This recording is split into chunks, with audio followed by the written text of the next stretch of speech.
Hello बच्चों। तो आज की जो वीडियो है वो रिलेट करने वाली है जेके पोस्ट से। लास्ट तक वीडियो में जरूर बने रहना। लिटरेचर के पूरे नंबर आएंगे, पूरे नंबर। एक एक क्वेश्चन आज डिस्क्लोज करूंगा मैं। कौन सा लॉन्ग आंसर पढ़ना चाहिए, कौन सा शॉर्ट आंसर पढ़ना चाहिए, कौन सी थीम पढ़नी चाहिए, कौन से चैप्टर का कौन सा क्वेश्चन पढ़ना चाहिए, सब आपको इसी वीडियो में बताऊंगा। लास्ट तक वीडियो में जरूर बने रहना। तो स्टार्ट करेंगे हम लोग नेकलेस से। तो सबसे पहले जो नेकलेस का क्वेश्चन है, देखो आप, टोटल क्वेश्चंस हैं 1 2 3 4 और 5 क्वेश्चंस आपको नेकलेस के पढ़ने हैं। देखो पहला क्वेश्चन है कि भाई the course of Loisel's life how it change due to the necklace, यानी कि जब वो नेकलेस बोरो करती है अपनी फ्रेंड से, फॉरेस्टर से, तो किस तरह से उसकी जिंदगी जो है वो चेंज होती है। पहला क्वेश्चन रिलेट करता है। दूसरा है कि अगर आप मटिल्डा जैसी सिचुएशन में फंस जाएं, तो पहले तो हमें उतना लग्जरी का शौक है नहीं है, लेकिन अगर बाई चांस, क्वेश्चन बड़ा इंपॉर्टेंट है ये भी, कि भाई अगर आप बाई चांस मटिल्डा जैसी सिचुएशन में फंस जाए तो आप किस तरह से इसको डील करेंगे। आपको पता है भाई मटिल्डा का कैरेक्टर जो है बहुत इंपॉर्टेंट कैरेक्टर है, इसको अच्छे से पढ़ लेना है। इस चैप्टर में लॉइजल का कैरेक्टर पढ़ लेना है और एंडिंग ऑफ द स्टोरी भी पढ़ लेना है। इतने क्वेश्चंस अगर आप लोग प्रिपेयर कर लेते हो नेकलेस के, तो 6 नंबर आपके पक्के हैं, कोई 6 नंबर आपसे ले नहीं सकता। आगे बढ़ेंगे हम लोग, तो आगे आ जाएगा अबिले के क्वेश्चंस। आपको पता है कि स्टोरी अबिले जो है वो किस तरह से रिलेट करती है, कौन कौन सा क्वेश्चन पढ़ना है देखेंगे जरा। तो सबसे पहले जो सबसे इंपॉर्टेंट क्वेश्चन है, major themes of the story अबिले, जरूर पढ़ लेंगे आप लोग। ये सबसे इंपॉर्टेंट क्वेश्चन है। हर बार एवरी 2 ईयर और 3 ईयर आपको ये क्वेश्चन देखने को मिलेगा प्रीवियस ईयर क्वेश्चंस में। उसके बाद एक करेक्टर अपने अबिले का पढ़ लेना। अबिले आपको पता है कि कितनी इनोसेंट लेडी थी। नेक्स्ट इज की keeping in view the story अबिले, express your views on innocence and ignorance of the old women. किस तरह से ओल्ड वुमेन जो है वो इग्नोरेंस फील करती है जब उनकी जो पोती हैं वो चली जाती है श्रीनगर पढ़ने के लिए। तो ये सारे क्वेश्चंस जो हैं वो आपको अबिले के जरूर पढ़ने हैं। आगे बढ़ेंगे, what is the theme of short story out of business.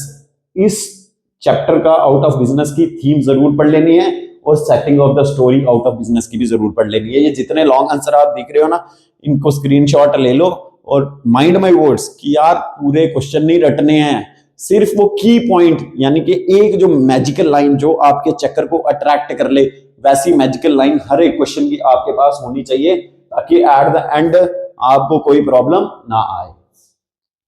उसके बाद आ जाएंगे सर्वेंट के क्वेश्चन। सर्वेंट का कौन कौन सा क्वेश्चन आपको पढ़ना चाहिए। तो सबसे पहले सर्वेंट का आप लोग देख लो क्वेश्चन कि how does the story servant reflect the humility of Gerasim. किस तरह से जरासिम की ह्यूमिलिटी के बारे में बताया गया है। Compare and contrast the characters of Gerasim and coachman. Coachman और जरासिम में क्या फर्क था। तो कोचमैन आपको पता है कि वो किसी की जॉब लेके जरासिम को दिलाना चाहता था। जो भी स्टोरी जिन जिन ने पढ़ी है उनको बिल्कुल क्लियर होगा। तो डस्क के कौन कौन से क्वेश्चंस, ये भी सबसे इंपॉर्टेंट क्वेश्चन है। What is irony, bring out the elements of irony from the story Dusk. ये सबसे इंपॉर्टेंट क्वेश्चन है, डस्क का जरूर पढ़ लेंगे आप लोग। नेक्स्ट देखेंगे comment on the setting of the story, short story Dusk, and what is juxtaposition, has Saki been able to juxtapose humour and pathos.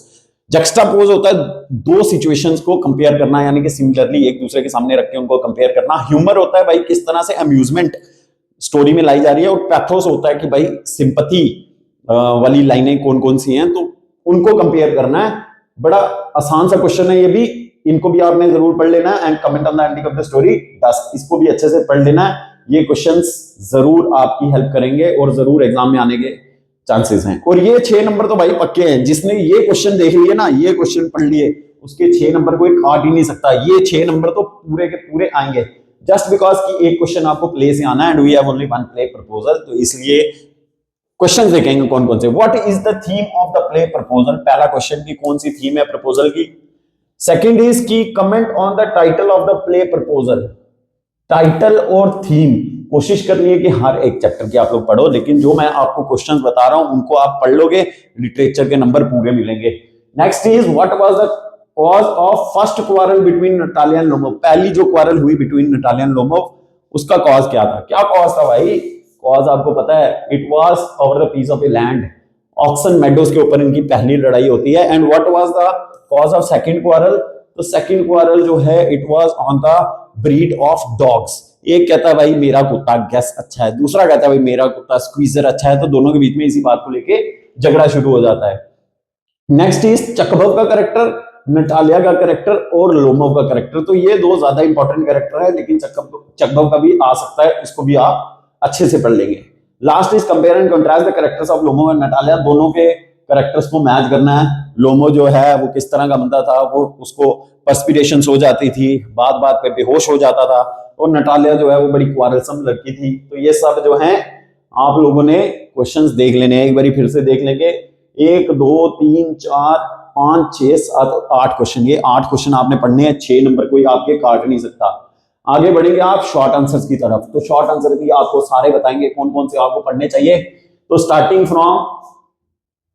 From Footprints Without Feet, Griffin वाला जो चैप्टर है, how would you assess Griffin as a scientist. Griffin को आप एक scientist क्यों मानते हैं, आपको पता है क्यों मानते हो भाई? ग्रिफिन एक ऐसी डिस्कवरी पे काम कर रहा था, ह्यूमन बॉडी को ट्रांसपेरेंट किस तरह से, तो वैसा रिलेट करता क्वेश्चन है। Next is science fiction, Footprints Without Feet as a science fiction. तो साइंस फिक्शन से रिलेट करता ये क्वेश्चन है। Do you think Griffin misused his discovery, how, किस तरह से ग्रिफिन अपनी जो डिस्कवरी थी उसका मिसयूज करता है। आपको पता है भाई लोगों को बहुत दुखी करता है, वो बड़ी सी कहीं चले गए किसी दुकान में, तोड़ फोड़ कर दी, किसी शॉपकीपर को अटैक कर दिया, वो सब चीजें, तो किस तरह से वो मिसयूज करता है। नेक्स्ट बढ़ेंगे एक्सीलेंट फादर पे। What, write down the instances of irony in excellent. Irony होता है, आयरनी होता क्या है भाई, पहले तो बच्चों को यही क्लियर नहीं होता। आयरनी जैसे मैंने बताया ह्यूमर और पैथोस क्या है, आयरनी क्या होता है भाई, something happening against the wishes, सोचा कुछ हुआ कुछ, तो उस तरह का क्या इंसिडेंट होता है इसमें एक्सीलेंट फादर में। Next is write briefly the humorous situations in Excellent Father. इतने आपने शॉर्ट आंसर करने हैं। मिसेस बेनेट का कैरेक्टर, मिस्टर बेनेट का, मिसेस बेनेट का और मिस्टर बिंगले का, जो वो रहने आए थे नेदरफील्ड पार्क, उनका भी ये जो कैरेक्टर है, ये 3 कैरेक्टर्स आपने इसके पढ़ने हैं। सबसे इंपॉर्टेंट जो है वो मिसेस बेनेट का है, मिस्टर बेनेट का, ये 2 आपने अच्छे से पढ़ने हैं। मिस्टर बिंगले का भी कैरेक्टर जो है इंपॉर्टेंट ही है, हो सकता है वो भी आ जाए, इसलिए ये क्वेश्चंस आप लोगों को शॉर्ट आंसर पढ़ने हैं। आगे बढ़ेंगे हम लोग डायरी ऑफ एनी फ्रैंक। इसमें आप लोगों को पता है डायरी ऑफ एनी फ्रैंक के कौन कौन से इंपॉर्टेंट क्वेश्चंस बन सकते हैं। How can you say that Annie's father is an excellent father. What type of girl do you find Annie after reading the diary entries? Diary entries को पढ़ने के बाद Annie आपको किस तरह की लड़की लगती है। Write pen pictures of Annie's father, mother, grandmother, head mistress and Mr. Kapras. Mr. Kapras जो थे उनके मैथ्स टीचर थे, और किस तरह से Annie उनसे अटैच थी, वो सारी चीजें आपको इनमें लिखनी है। आगे बढ़ेंगे तो नेल्सन मंडेला के कौन कौन से, meaning of freedom as a child, as an adult, ये सबसे इंपॉर्टेंट क्वेश्चन है। हंगर फॉर फ्रीडम, ये सेकंड क्वेश्चन, ये भी किस तरह से मीनिंग ऑफ फ्रीडम चेंज होता है एज एज एंड एक्सपीरियंस, ये भी बड़ा इंपॉर्टेंट क्वेश्चन है। और लास्ट में रेस और क्लास पे जो है, आप नेल्सन मंडेला का कैरेक्टर भी पढ़ लेना भाई, वो भी आ सकता है। नेल्सन मंडेला का कैरेक्टर जो कि फर्स्ट ब्लैक प्रेसिडेंट थे साउथ अफ्रीका के, तो उनका कैरेक्टर भी बड़ा इंपॉर्टेंट है। आगे बढ़ेंगे हम लोग सरमन एट बनारस पे। सरमन एट बनारस जो स्टोरी है ये रिलेट करती है गौतम बुद्धा से। आपको पता है कि गौतम बुद्धा जो हैं किस तरह से वो किस्सा गौतमी को चेंज करते हैं। किस्सा Gautami had made up her mind कि भाई मेरा बच्चा जो है वो जिंदा होगा ही होगा, लेकिन बाद में उसको रियलाइज हो जाता है कि भाई मरा हुआ बंदा जो है वो जिंदा नहीं हो सकता। तो मस्टर्ड सीड्स लाने के लिए उनको बोला जाता है। क्वेश्चन देखेंगे, how did Buddha make Kisa Gautami understand that death is common to all. सबके लिए डेथ कॉमन है, कोई भाई यहाँ परमानेंटली नहीं रह सकता, चाहे जितना मर्जी आप लोग पैसा कमा लो, नाम कमा लो, इज्जत कमा लो, परमानेंटली कोई नहीं रहता। सिर्फ नाम रह जाता है कि भाई किसी ने कितने अच्छे काम किए, वही याद रहता है। Do Buddhas idea still hold meaning for us today. क्या बुद्धा के जो आइडियाज हैं आज हमारी लाइफ में काम आते हैं। और बायोग्राफिकल स्केच ऑफ बुद्धा, तो बुद्धा का कैरेक्टर मतलब बायोग्राफिकल स्केच लिखने की जरूरत, पढ़ने की जरूरत उतनी नहीं है, लेकिन स्टिल आप लोगों को पता होना चाहिए। आगे बढ़ेंगे पोपाचीज मौत। तो ये सबसे इंपॉर्टेंट कैरेक्टर है भाई, पोपाची और ममाची। ये 2 कैरेक्टर आपको हर पेपर में देखने को मिलेंगे, इसलिए इन दोनों कैरेक्टर्स को अच्छे से पढ़ लेना है। एलिमेंट्स ऑफ आयरनी इन पोपाचीज मौत, ह्यूमरस इंसिडेंट्स। तो ये क्वेश्चन ऐसे क्वेश्चन हैं। मेल चाउनिज्म, ये क्वेश्चंस ऐसे क्वेश्चन हैं जो हर साल के पेपर में आपको देखने को मिलेंगे, इसलिए इन क्वेश्चंस को अच्छे से पढ़ लेना है। तो जितने क्वेश्चंस आप लोगों ने देखे, जितने क्वेश्चन मैंने आपको बताए हैं, अगर इतने क्वेश्चन आप लोग पढ़ लोगे तो कोई आपके नंबर नहीं काट सकता। तो जीके बोझ वालों, इस बार लिटरेचर के नंबर पूरे आने चाहिए। राइटिंग स्किल की वीडियोस हमारी चल रही हैं, होपफुली आप लोग देख रहे हो ना। ऐसा मत कहना कि नहीं सर अभी हमने कोई वीडियो नहीं देखी, अभी तो हमने तैयारी नहीं शुरू की। तो हम लोग ऑलरेडी मिशन पे हैं, 30 डेज मिशन लेके चल रहे हैं। 10th क्लास के सभी बच्चों के पूरे पूरे नंबर हमने दिलाने, ये हमारा काम है। आप लोगों ने सिर्फ हमारे चैनल पे बने रहना है, हमारी वीडियोस को लाइक करते रहना है, कमेंट करते रहना है कि क्या आपके डाउट्स हैं, किस टॉपिक के ऊपर आपको वीडियो चाहिए। तो जैसे ही आपके कमेंट्स आते रहेंगे तो हम लोग भी बूस्ट होते रहेंगे और उसी टॉपिक पे आपको अगली वीडियो मिलेगी। Thank you so much.